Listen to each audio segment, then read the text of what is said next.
scrutiny intensifying after a violent arrest is caught on video. Tonight, Nate Rogers talks to the mother of the man in the now viral incident.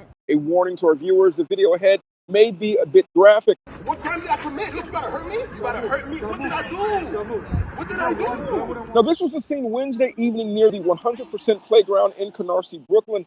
A plainclothes anti-crime officer detaining 20-year-old FRITZRAY GAYLE after police were investigating shots fired in that area.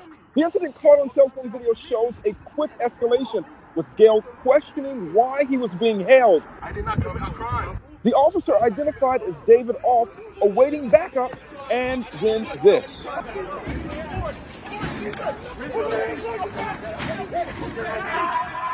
What Gayle's family and local activists call excessive force. The 20-year-old on the ground screaming, multiple officers surrounding him, and at least a few officers seen tackling him. Gayle was unarmed. This is the typical lifestyle of cops, just harassing and abusing and targeting young black men because they have a hoodie on. Gayle's mom says her son does not have a criminal background, is a good kid, works 2 jobs, and is in school. She says the situation reminds her too much of the Eric Garner case. This is the same thing been happening again, time and time again.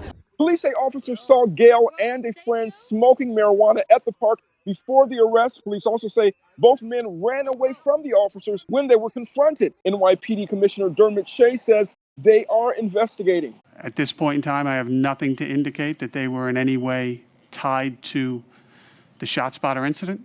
And finally, Jeanette, Gayle was charged with marijuana possession, resisting arrest, and obstructing justice. His attorney is calling for the district attorney to investigate this case. The family also wants all of the officers involved to be fired, and they plan to host a rally at the park tomorrow at 12 noon. Thank you, Nate. Stay with us. I'm going to bring in our A-plus panel, Lisa Durden, social commentator, and Bob Bianchi, criminal defense attorney. Bob, I'm going to go to you first. As a criminal defense attorney, the video looks pretty bad, but we don't know all the facts. And that is such a key part of what you just said. You need to know all the facts. There was flight that was involved here. This is what the officers are going to be arguing. There was gunshot. They were going on a gunshot call, and from what it looks like in the video, the officer calls for backup. Given that environment, what I think happened, in my opinion, is that these officers are responding there, and they think that there is a threat to that officer in a gun-related incident, and they take him down to the ground. But here's the thing I also got to say. When he's joining with the police officer and moving around, and the officer's telling him, stay where you are, this is what causes people, the officers, to take you to the ground. And when that happens, they don't have to fight a fair fight. Lisa, what is your gut reaction to that video? I cannot stand when white people see a video and they continue to say, we don't know what happened before then.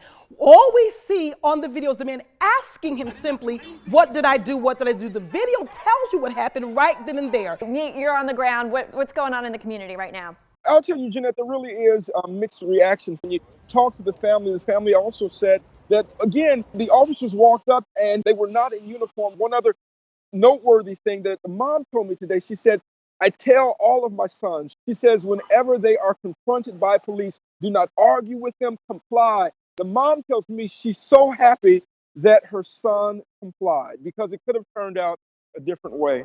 Well, we're going to follow this story very closely. Thank you all for being here. We're going to leave it there.